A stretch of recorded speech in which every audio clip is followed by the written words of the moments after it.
அதே கரையை கடக்கக்கூடிய பகுதி என்று நீங்கள் சொன்னீர்கள். மரக்காணத்திற்கும் சதுரங்கப்பட்டினம், சட்ராஸ் என்று அழைக்கப்படுகின்ற சதுரங்கப்பட்டினம், மாமல்லபுரம் அருகே உள்ள சதுரங்கப்பட்டினத்திற்கும் மரக்காணம் பகுதிக்கும் இடைப்பட்ட பகுதியிலே கரையை கடக்கலாம் என்று சொல்லலாமா? அதேதான்.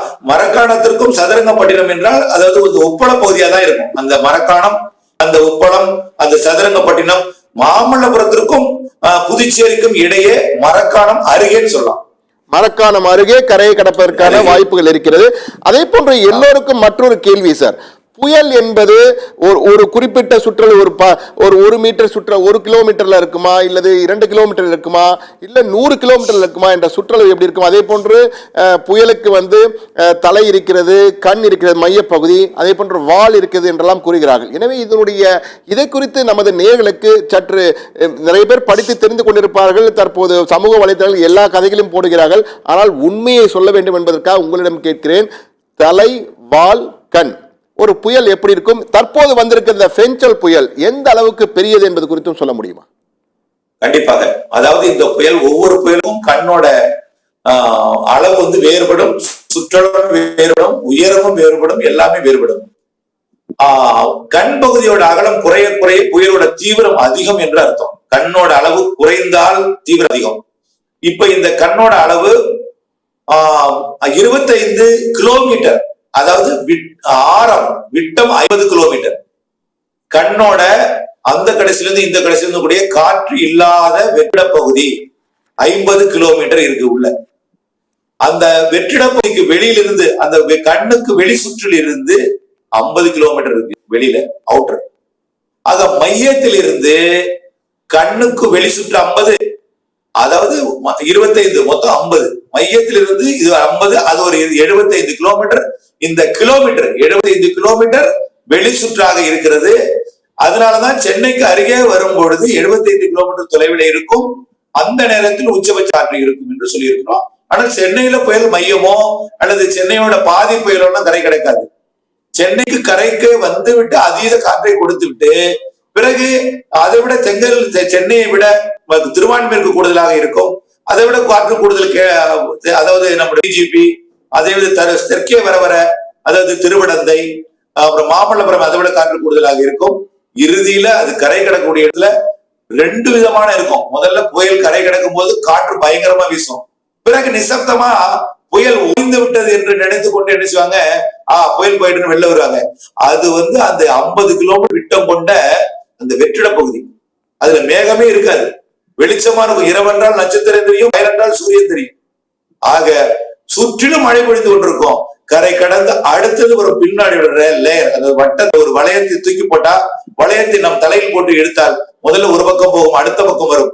அதுதான் அதிகமான காற்றை கொண்டு வரும். அதுதான் கடல் நீராவியை அதிகமாக தூண்டு வரும்.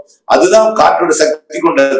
ஆகவே புயலுக்கு கண்ணுக்கு வெற்றிடம் இருந்தாலும் வெளியில காற்று இருந்தாலும் அடுத்த நிகழ்வு பின்னாடியே இருக்கு, மழை இருக்கு, காற்று இருக்கு என்பதை நம்ம எச்சரிக்கையுடன் இருக்கணுங்கிறதுனால இந்த பதிவு செய்யும் பொழுது புயல் பற்றி நீங்க கேட்ட பொழுது இதையும் நான் பதிவு செய்கிறேன். நிச்சயமாக சார். அதே போன்று மற்றொரு கேள்வி உங்களிடம் கேட்க வேண்டும். நமது செய்தியாளர்கள் காலையிலிருந்து மாமல்லபுரம், கோவளம், திருவெற்றியூர், திருவான்மையூர், புதுச்சேரி போன்ற பல்வேறு இடங்களில் நேரடிகளில் பல தகவலை கொடுத்துட்டு இருக்காங்க. நீங்கள் பேசுவதற்கு சற்று முன் கோவளம் கடற்கரை பகுதியில் நமது செய்தியாளர் மோகனிடம் பேசும்போது அவரும் அவருடைய ஒளிப்பதிவாளர் ஹென்ரியும் ஒரு காட்சியை பதிவு செய்தார்கள். கடல் பொதுவாக நீல வண்ணத்தில் தான் காட்சியளிப்பதை நாம் பார்த்திருக்கிறோம். ஆனால் கருங்கடல் போன்ற கருமையான நிறத்திலே அந்த இடத்திலே காட்சி அளிக்கிறது. அதற்கு ஏதேனும் குறிப்பிட்ட காரணங்கள் இருக்குமா சார்? அதாவது கருங்கலுக்கு எந்த பிரச்சனையும் இல்லை. பொதுவாக சூரியனிலிருந்து வரக்கூடிய ஒளி அதுல 7 வண்ணம் இருக்கும். 7 வண்ணம், அதுல ஒரு வண்ணம் தான் நீல வண்ணம். சூரிய ஒளி வரும் பொழுது நிறைப்பிரிகை கடல் மீது பட்டு நீல வண்ணம் அதுல கரைவதன் காரணமாகத்தான் அந்த கண்ணுக்கு நாம் கடல் தண்ணீர் நீளமாக தெரிகிறது. சூரிய ஒளி கடல் மீது இப்பொழுது படவில்லை. நீல வண்ணம் நிறப்பிரிகை கடல் மீது நடைபெறவில்லை. நீல வண்ணம் சூரிய ஒளி கிடைக்காத காரணத்தினாலே, மேகம் மறைத்திருக்கிற காரணத்தினாலே கடலானது கருப்பாக தெரிகிறது. ஒரு இருண்ட ஒரு கருப்பு கருங்கதாக தெரிகிறது. வெயில் வந்தால் அது நீல வண்ணமாக மாறும். நிச்சயமாக. அதே போன்று இப்போது கனமழையுடைய அளவு எந்த அளவுக்கு இருக்கும்னு ஏதாவது கணிக்க முடியுதா? எவ்வளவு பெய்யக்கூடிய மழை வாய்ப்பு இருக்கு? கண்டிப்பா சென்னையை பொறுத்த வரைக்கும் சென்னை, திருவள்ளூர் இது நான் இப்ப ரெண்டாக பிரிக்க போறேன். இப்ப இந்த பகுதியை தாம்பரத்திற்கு வடக்கே, திருவான்மியூருக்கு வடக்கே என்று பிரித்துக் கொள்ளலாம். அதாவது அடையாருக்கு வடக்கே, கிண்டிக்கு வடக்கேன்னு சொல்லிக்கலாம், அப்படி வச்சுக்கலாம், அதோட வச்சுக்கலாம். இந்த பகுதிக்கு வடக்கே மழைப்பொழிவு எவ்வளவு இருக்குன்னா நள்ளிரவு வரைக்கும் தீவிர மழைப்பொழிவு இருக்கும். ஆனால் இதற்கு தெற்கே தொடரும் என்பதனாலதான் இது ரெண்டா பிரிக்கும். நள்ளிரவு வரைக்கும் அதிகமாக இருந்து கொண்டிருக்கும் வடக்கே.